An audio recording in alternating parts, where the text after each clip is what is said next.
Só para repetir, a questão do valor da causa, o réu também ele pode impugnar na preliminar de contestação sobre os valores, ou seja, tanto o juiz de ofício como o réu, né, pode questionar o valor da causa, né?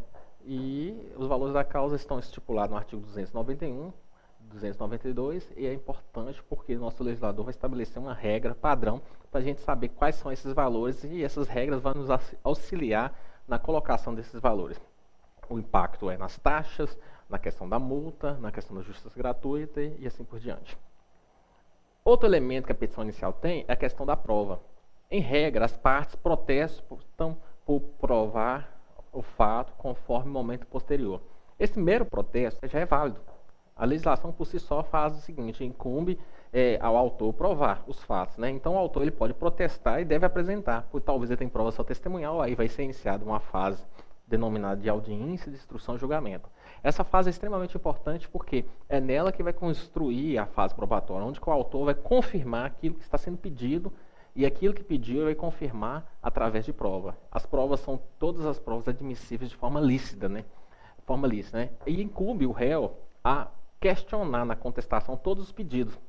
O nosso legislador vai trabalhar uma questão muito interessante. Se o autor pede algo e o réu não contesta, vai transformar o pedido em incontrovérsia, ou seja, vai dar uma presunção de veracidade que aquilo que o autor colocou é verdade, já que o réu não questionou, Então, nós temos a questão do fato que não foi impugnado de forma específica pelo réu, que vai gerar o quê? Uma veracidade sobre as alegações. A questão do ônus da prova é uma responsabilidade do autor provar o que ele pretende. Então, o autor deve demonstrar todo o direito e deve construir. O réu deve criar oposição a esse pedido e deve impugnar de forma específica todos os pedidos. O autor ele pode ser desincumbido de provar algum fato ou outro diante de uma realidade que o novo CPC vai permitir.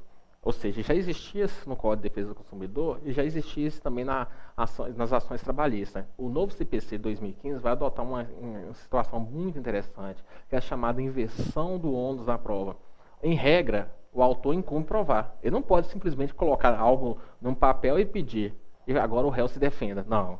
O réu ele vai se defender só daquilo que o autor consegue provar. E lógico, ele tem que se defender impugnar de forma específica, mas a prova incumbe aquele que alega.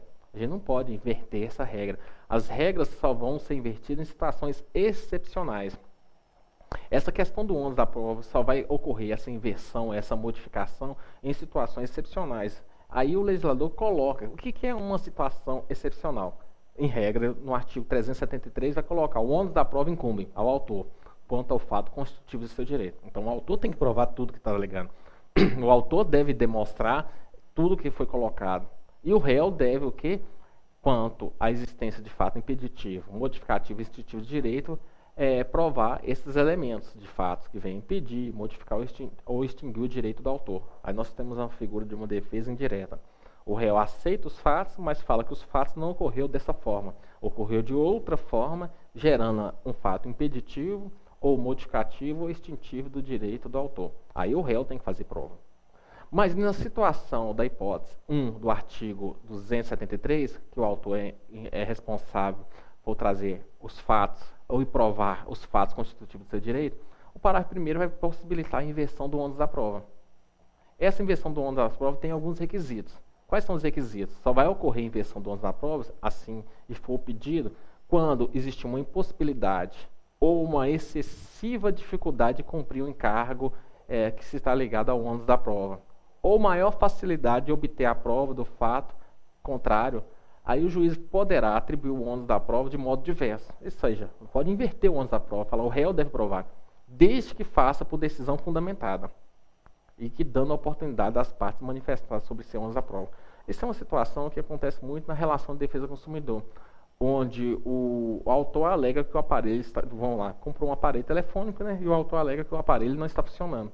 Aí o réu, ele coloca que é por mau uso e não por defeito, que o autor não sabe manusear.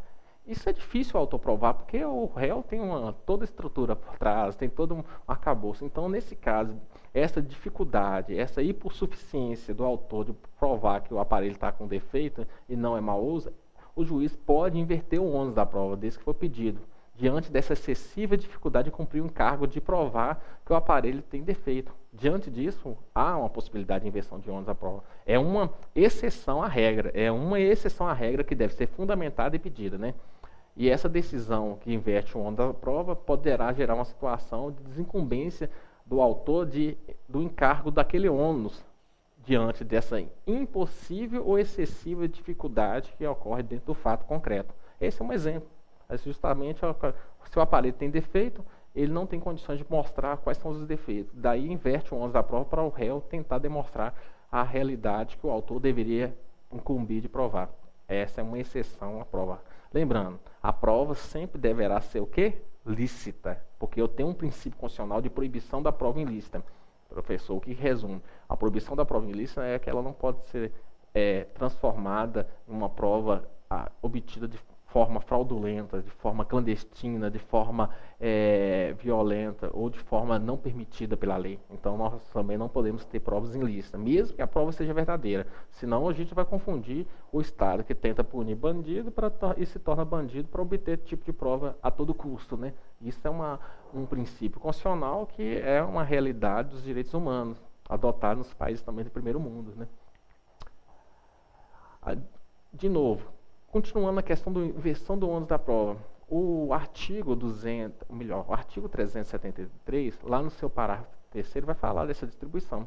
E aí, veja bem, essa distribuição diversa de ônus da prova também pode ocorrer por convenção das partes. Ou seja, as partes podem, através de um ato negocial, nós estudamos isso lá nos atos processuais, né? Nos atos processuais, lá no artigo 190, permite essa convenção ou negócio processual. O que é isso? Esse negócio processual permite que as partes venham construir procedimentos de forma a observar o princípio do contraditório e também essa ideia de autocomposição dentro do processo. Então, por convenção das partes, as partes podem distribuir o ônus da prova.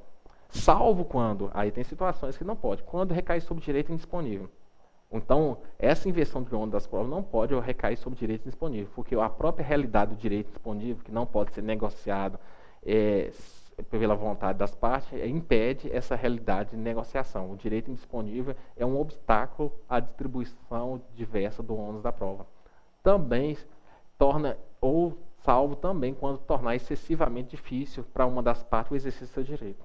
E aí o legislador atento a essa questão da dificuldade. Ora, tem situações que a empresa pode usar do seu grande poderio econômico, do seu poderio de conhecimento sobre a estrutura de um determinado produto, e ele cria todo um transtorno para um mero consumidor, que não consegue, ele só simplesmente sabe, o aparelho não funciona, mas ele não consegue justificar e explicar o não funcionamento. Então, essa excessiva dificuldade de demonstrar, até porque, para tentar demonstrar essa dificuldade que o aparelho está com defeito, o gasto seria superior ao que está sendo reivindicado juridicamente.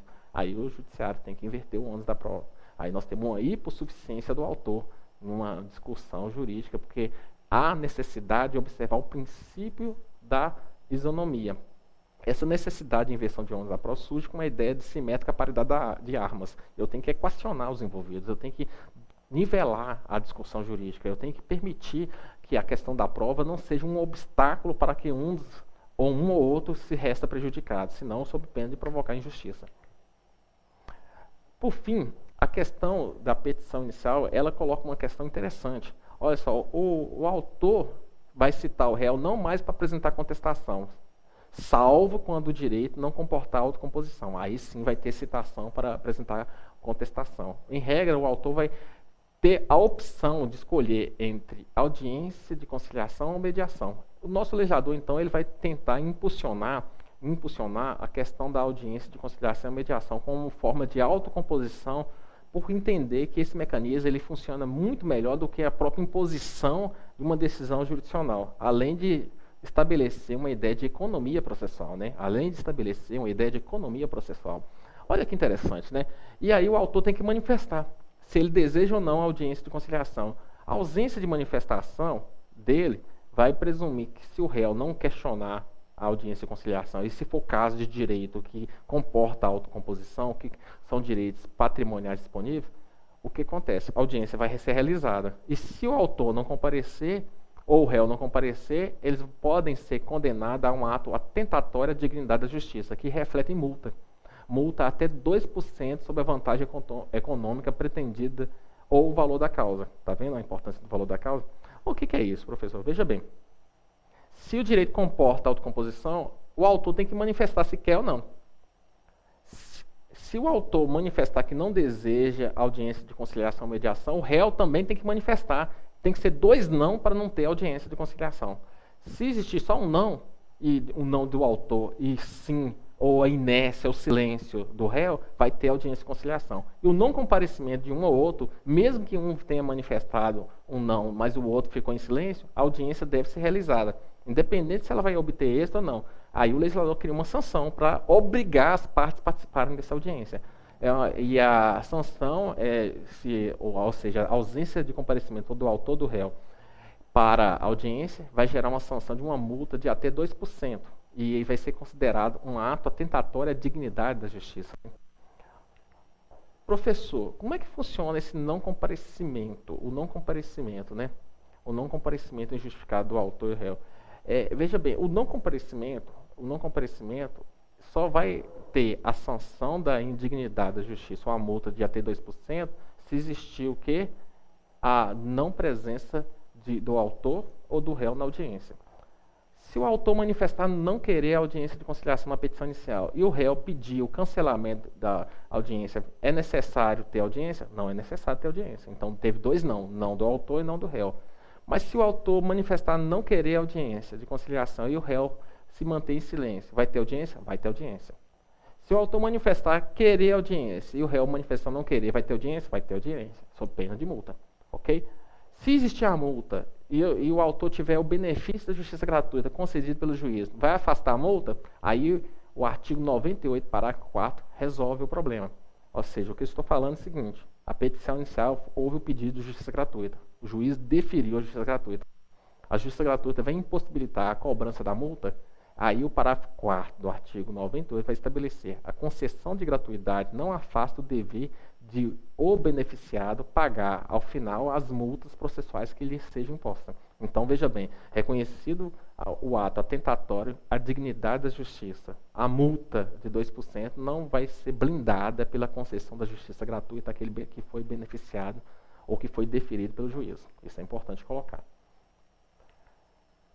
Então, professor, me explica novamente. O artigo 334 vai falar que a audiência ela não será realizada.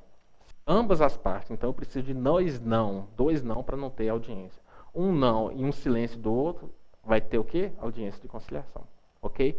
Ou quando o próprio direito não admitir autocomposição. Então nós temos uma situação onde o direito não admitir autocomposição. O artigo 335 coloca o seguinte: o réu poderá oferecer contestação por petição no prazo de 15 dias. Perfeito. Da audiência de conciliação e mediação ou da última sessão de conciliação, quando qualquer das partes comparecer ou comparecendo. E aí vem a questão do protocolo.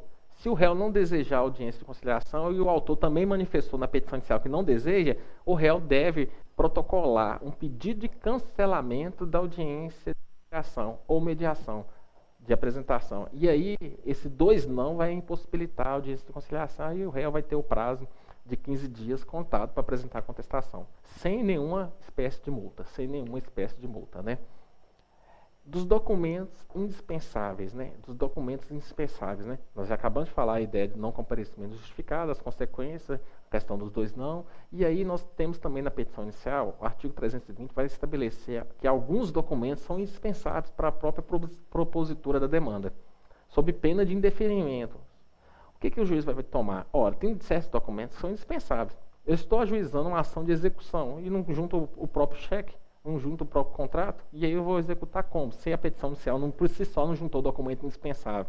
Ajuizar uma ação de divórcio sem juntar o documento que comprova o casamento, ou seja, a certidão de casamento. São documentos indispensáveis. Então, esses documentos indispensáveis, sem estar nos autos do processo, vai gerar um indeferimento da petição inicial, salvo se a pessoa não suprir no prazo determinado pelo juiz. O juiz, então, ele vai determinar que a parte venha sanar a ausência de documento no prazo de 15 dias, e se ela se manter inerte, lógico que vai ser a solução, é a extinção do processo, sem resolução do mérito, vai ser indeferida a petição inicial. Então, o artigo 320 vai deixar bem claro, a petição inicial será instruída com os documentos indispensável à propositura da ação.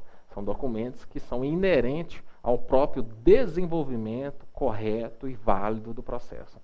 Se não for sanado no prazo fixado pelo juízo, a petição será indeferida, ou seja, vai ser extinta sem resolução do mérito. Nós temos a possibilidade da emenda da inicial. O legislador permite que o autor emende a inicial quando ela tem algum vício. E esse vício são vários vícios, né? A petição é inepta porque ela é confusa, narra uns fatos, pede um direito e aí pede outra coisa. Ou seja, é toda confusa. Há uma confusão da causa de pedir remota, que remonta os fatos, a causa de pedir próxima, que é dos direitos, e o próprio pedido. Se tem toda dificuldade nesse sentido, o que acontece? O juiz vai determinar que a petição inicial seja emendada. E veja bem, coisa interessante que está prevista no artigo 321. A emenda da inicial, ela tem que ser feita não de forma generalizada. O juiz fala, ele não pode simplesmente dar um despacho, fala que o autor emende a inicial. Mas emendar por quê? Aí tem que descrever de forma clara o que deve ser complementado ou corrigido. Então o juiz deve apontar quais são os vícios e erros da petição inicial que ele visualizou, que vai gerar um obstáculo para o prosseguimento válido do processo. Então ele vai ter que descrever de forma clara e aí a parte terá o prazo, o autor melhor, vai ter o prazo de 15 dias. 15 dias para emendar a inicial. Se não for feito a emenda, o que o juiz deve fazer? Indeferir a inicial e extinguir o processo sem resolução do mérito, né? Então, o 321 gera uma possibilidade de emenda. Alguns vão entender que o prazo é dilatório. Você lembra quando a gente estava falando lá nos atos processuais sobre prazos peremptórios e prazos dilatórios? E o nome fala e ajuda. O que é um prazo dilatório? É um prazo que pode ser estendido. É um prazo que, se não for observado, não gera consequências graves. Por quê? O prazo é de 15 dias, né? O artigo 321 vai falar o seguinte, vai descrever o seguinte: o juiz, ao verificar que a petição inicial não preenche os requisitos do artigo 319, que é aquilo, que os elementos que nós acabamos de estudar todos, e o artigo 320, dos documentos indispensáveis, ou que apresentar defeitos ou irregularidades capazes de dificultar o julgamento do mérito, determinará que o autor, no prazo de 15 dias, a emende ou complete, indicando, aí vem a parte que é importante, o juiz vai indicar com precisão o que deve ser corrigido ou complementado. O juiz deve indicar com precisão o que deve ser corrigido ou complementado.